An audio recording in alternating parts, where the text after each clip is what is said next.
I'd like to start by talking about a quote that I found inspirational as I started my action and issue plan. I avoid grandiose plans. I start with small pieces that I can go to the root of the problem and then work around it. It's building brick by brick. This project that I decided to do had to do with pollinators and taking action, and I realized through it that this required small steps to have a cumulative impact. To start with, a little background on the issue.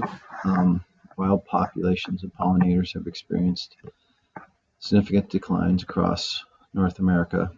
Much attention has been brought to the colony collapse of European honeybee, when many people forget that there are, in the state of Wisconsin, for example, 500 species of bees, many of them not doing so well themselves. The cause of this decline is complex. There are factors, disease, parasites, some of them introduced, pesticide use, neonicotinoids, and habitat loss and degradation of habitat.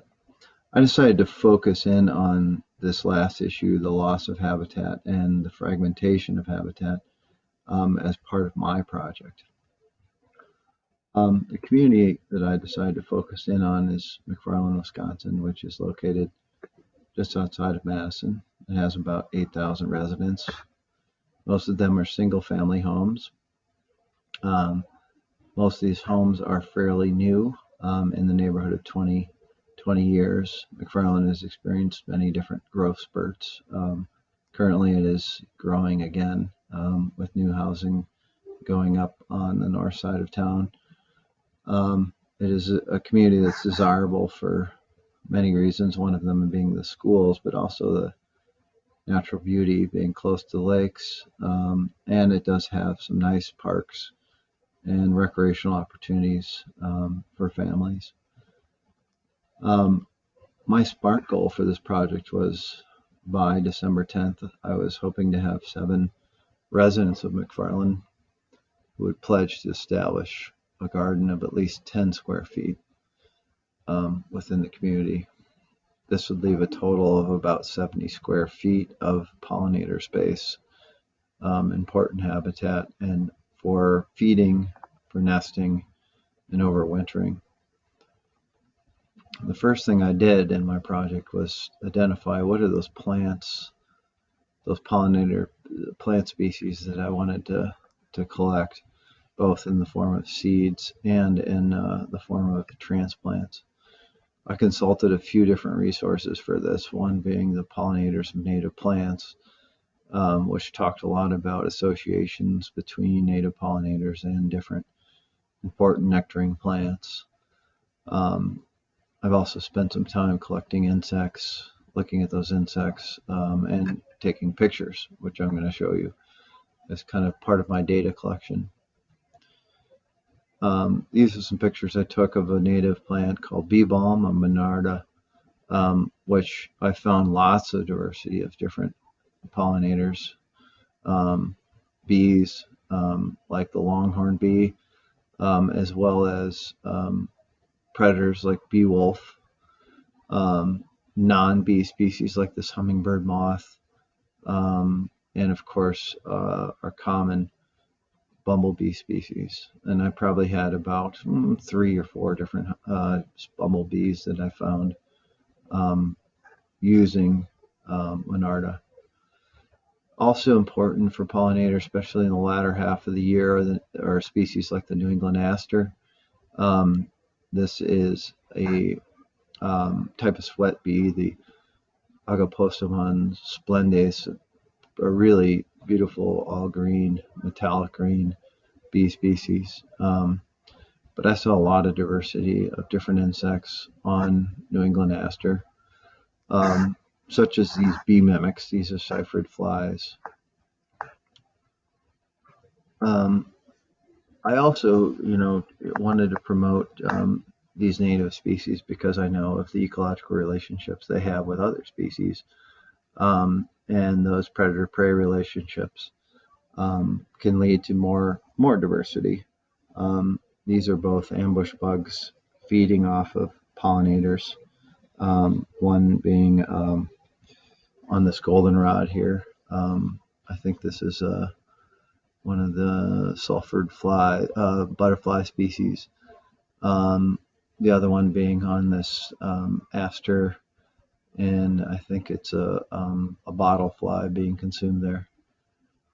Other species that I found out are important to pollinators are things like stiff goldenrod, cup plant, oxeye, sunflower, purple coneflower, rattlesnake master, false indigo, lead plant, and prairie dock. All these species also I had either between my personal property, abundance of seeds, or in a nearby prairie here at my school, La Follette. And they were all identified as important to pollinators. So what I did next is I wanted to make sure that my lawn was a representation of kind of what the target was. So I wanted to make sure that I was doing a good job in providing habitat. I met with a ecological landscaping company representative from Good Oak Ecological Services, and we spent about an hour and a half walking through my lawn, and through conversations and the evaluation, I was able to figure out that I need to do a little bit more work on making sure that I provide spring flowers as well as the midsummer and the late summer. So I've already identified a few species of both prairie species and woodland species that I'm going to start integrating. Also, for my next areas that I've been converting from my lawn, I'm going to make sure to clump a little better the species. It's kind of scattered a lot of species, and I guess it's more effective to have them concentrated for pollinators. I am certainly a tolerator of mess, so this wasn't a problem. I do leave a lot of stalks through the winter, and I plan to do that. One change, however, is I'm probably going to burn a little later than I normally do, maybe into close to May, to provide an opportunity for some of those dormant bees to come out of dormancy and find nests. What I did after that information and just kind of thinking about how I was going to promote my lawn, I decided to put up a pollinator habitat sign that I got from this website here. This is the Xerces Society, which is probably the best website for resources on how to attract native pollinators and their importance. So I purchased one of these signs, which are weatherproof, and got it delivered. And unfortunately, I had a free library already set up, so it was pretty easy to put that up. Thought about adding something like my phone number or something, or come see me if you want to know more. Haven't decided whether I'm going to do that or not, but I do talk to some people as I walk by, so this might be another point of conversation. I knew that I needed to collect a lot of seed if I was going to accomplish my task, so I was able to discuss this with my ecology club that I meet with every week, and they were interested and enthusiastic about collecting some seeds in our arboretum. Our arboretum has been established for some 45 years. It has a pretty diverse array of pollinator loving prairie species. Some of the ones I was identifying, as I mentioned before, were things like this on the left, the stiff goldenrod. And I chose ones that I thought also were fairly easy to generate plants from seed, and also abundant, and also not too aggressive. Late goldenrod does have a lot of ecological values, but sometimes can be a little too aggressive and take over. As you look under the middle picture with the sign, a lot of that is late goldenrod. So I didn't want to have somebody plant something and then not like it and thought it was too weedy. So stiff goldenrod was a better option for that. We collected seeds 3 different times, and our last time we collected them with a group of middle school students. which was a lot of fun for my students to be able to interact with those guys. I'll talk a little bit later about some collaboration that we're looking at doing in the future. But we basically had students zoom in on one species so they didn't have to learn all the different species as they collected their seeds. Um, After we got all our seeds, we needed to collect them or sort them and clean them. And we decided to store them in these paper bags because that would reduce the moisture content and fungus from growing. Students were doing a great job, and we did this for about 3 weeks before we were able to get enough seed where we felt like we had enough for both the giveaway and also for our own projects. The next thing I did is I posted free native plants and seeds for McFarland residents, and I used a few of my photographs of some of these targeted species. Um, I told students that, or told the public, I guess, that this is my objective was to do this project, and I was looking for folks to come. And if they were interested to get free seeds. And I also identified several plants that I had in my yard in abundance that I could give away as well. And I decided to incorporate the plants as well because I think it's important when you do this planting. This is one, remember where you did it, and sometimes having a physical plant is going to help come spring. It's going to grow a little faster. It's going to be a little more established. Then the seeds are going to take some time to actually get going. They say the first year native plants really sleep, and the second year they kind of creep, and by the third year they leap. So I wanted to have some things that were established for the people to see, and also just to help improve density of planting and make sure that you got reduced weed growth. So from that list, I got about 25 responses, and about 10 people showed up.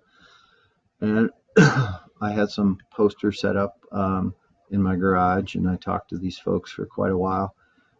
Some of them about what their objectives were and what they were trying to accomplish and what species would be best suited for that. One lady, in fact, had about 50 acres or 40 acres of land outside of town, and I was trying to talk her into thinking about maybe establishing some conservation of some of that area, and told her about some different programs that she might be interested in. I emailed her about it as well, and maybe I hope to follow up in the spring and talk to her about it. So some of the posters I had, you see on the right, ones that helped focus in on collecting, make sure that you pick seeds that have different flowering times, so they got more diversity there, and also where you could find these plants in their native habitats. Um, I also worked with a group of 4-H students, and we did some work looking at data having to do with pollinators and declines in pollinator populations and the reasons for those declines. And then I asked students if they wanted to do anything about it, and sure enough, this group of students did. So we met up on a particular Saturday, and I talked to this woman, Katie Gletty Sloan, who is the head of the community garden, and she said there's available space if you want to plant some native pollinators. So we had some students show up, and we removed some of the native or some of the straw that was laying down, prepared the ground with some raking, and then planted both established plants and seed. And we probably covered in the neighborhood of 200 square feet. We plan to, we hope to expand this area next year, and we've identified a couple spots that have a lot of potential and are currently not being used as the garden. We made sure, and I talked to the folks that came to collect seeds to record what we planted and where we planted it so we could remember in the spring.